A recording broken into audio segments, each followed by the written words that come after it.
but seriously, I think that, again, it's extremely hard to prove.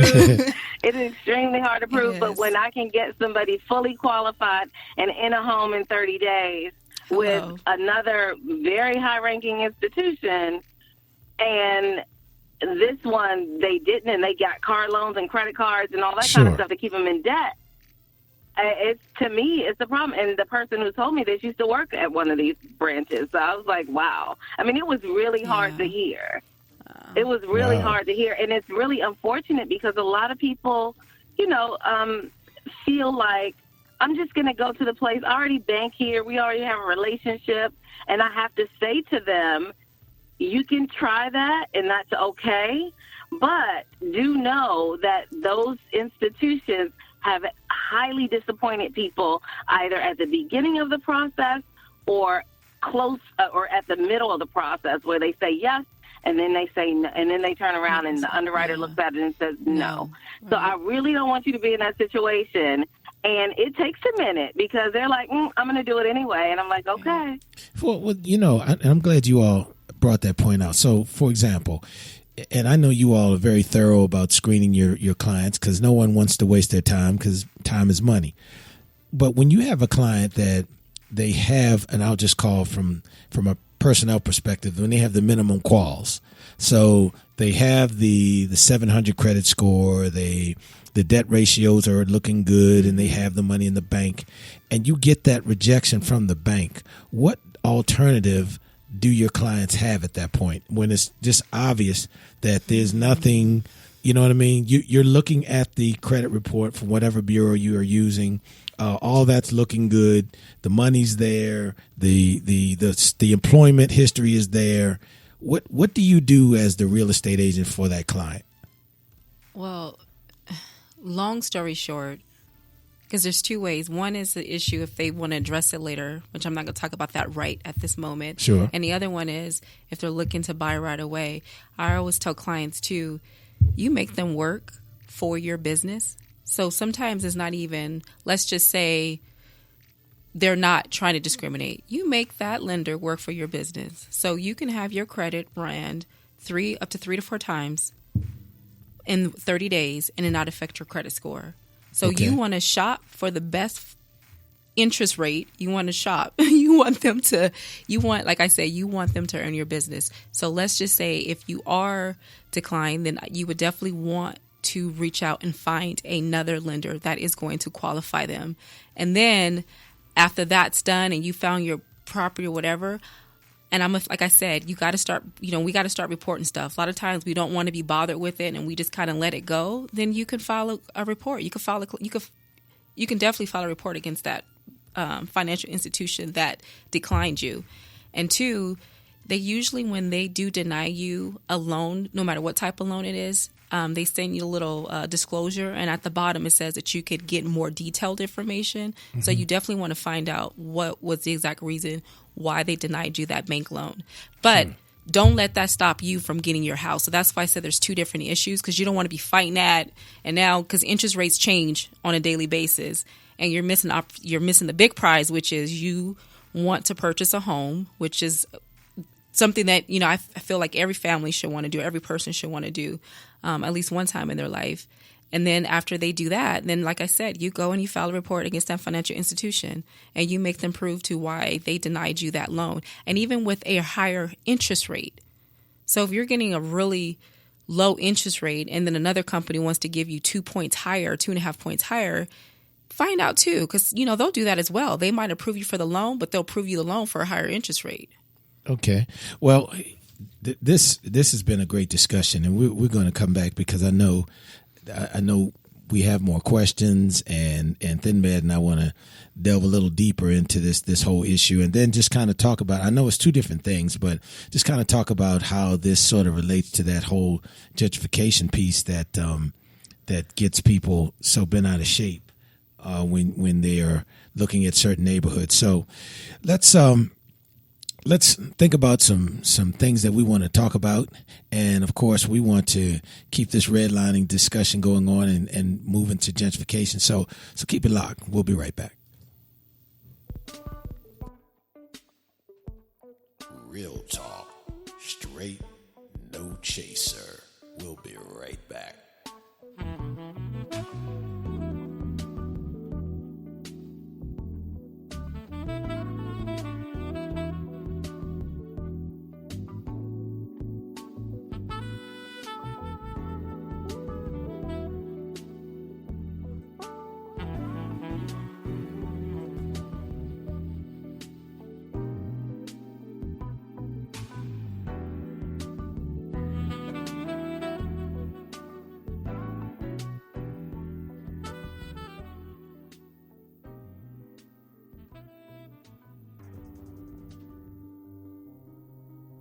What do you wish for? A nice life? Nice things? Or do you wish for something more? A sense of purpose? Do you wish to discover a cure? To write code that cracks an unsolvable question? To further our exploration into space? Or to invent something that changes everything right here on Earth? Well, if that's your wish, make yourself ready. Because when you look back, you'll see that you didn't just make wishes, you realized them.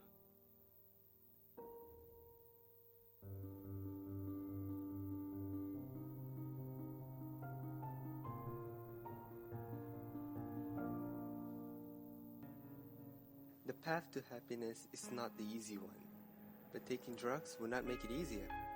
Many people got lost and end up losing their life to drugs.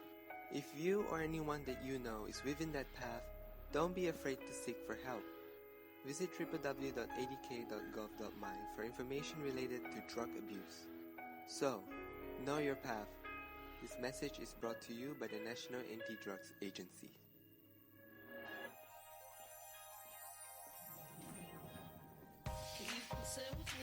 Imagine what you'd see if every child had a book to read. 'Cause every kid across the nation deserves a book to read, and we can make it happen right now. No, I don't know what you've been told, but kids with books learn so much more. So the mission is for us to get a book to each and every child. So let's join hands, book people unite, unearth hidden passion. Come on, we'll have a good time.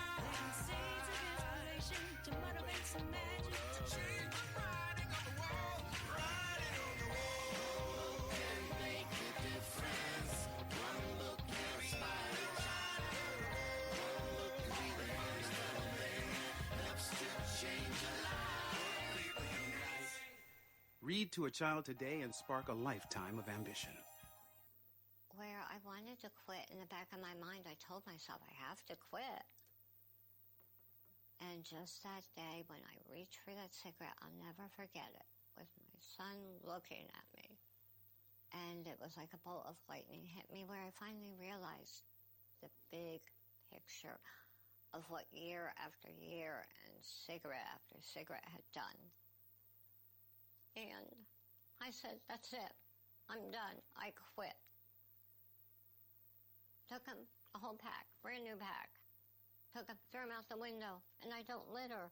But that's it. I'm done. I quit. No, it's going to kill me. It's going to be cancer. But I don't have to make it sooner than it needs to be. He was shocked, and he says, I really hope you mean that, Mom.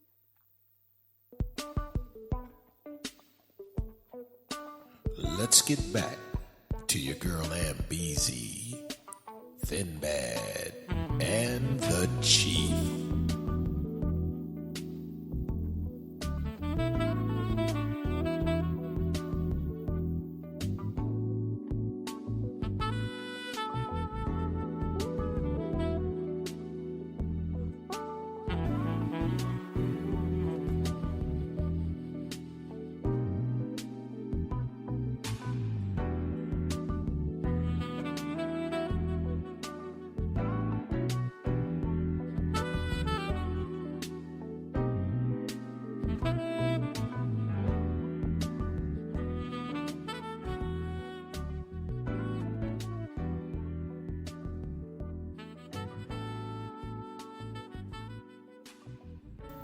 All right, folks. We are back from the break. We've been talking about buying homes. We're talking about redlining.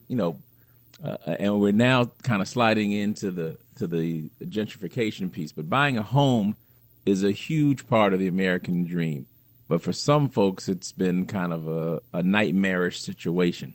So let's review. What do we have to do? You work hard. You save your money. You keep a decent credit score. You got a steady job. You qualify for the home only to be told that they're no longer building, or we can't get your lot until star date 3150 or some other crazy time. But those types of actions, may indicate what used to be called redlining. So they may not use the term anymore, but it doesn't mean that it doesn't exist. The federal government passed a ton of laws outlawing housing discrimination, but it still occurs. But sometimes the tactics are subtle, but other times they are more blatant. But regardless of how they are presented, it's illegal and it's got to be stopped. So we've got two great guests here who, if you're just joining us, Trina Marie, on both sides of the country here. So we got Trina Marie over in Nevada, and we've got Wavitra over on the East Coast over here, who've been helping us out and kind of walking us through this situation as they live this day to day and deal with it and have to maneuver and at the same time help folks and make a living, trying to make sure that we get folks who deserve and who have worked really hard for housing and things that they want to be able to get it. So I want to thank you all for doing what you do for folks and making families happy where you can, and calling out BS where you see it, and still. I know it's a tightrope too. I know you can't. It can't be such a. You can't be so rah, banging down the door at all. But you've gotta make sure that you have a perspective that we need, because certain things that we feel or think we can't always be sure of, but because you are living it day to day, and you've seen some of the most egregious things, but you've seen, I'm sure there's some decent stories too. Some people who have overcome some of this stuff, and that's kind of what I kind of wanted to start with as we go into this half. So when people meet these, it takes so long for folks sometimes to get all of their ducks in a row. And once they get everything set and they go and they think they can't be defeated and they run into something like this, and all of a sudden all the wind comes out of their sails, and they just feel so defeated by this. Do you run into this? I'm sure you do run into it, but how do you combat that? How do you get people to come back in the game if they've experienced, because I'm sure there may be some listeners that we have who may be going through this thing right now, or maybe in the process of trying to purchase a home, and if they run up on something like this, how do they move through this possibility? So for me, I really start the conversation with my clients with, I need you to have patience with the process and faith that this is you've already come this far. So now, let's stay in the game. And so sometimes though, they get so deflated, they just kind of go dark on you, right? Not answering calls, not answering, your texts. They just kind of go dark. And in those cases, all you can do is just just send encouraging texts or messages.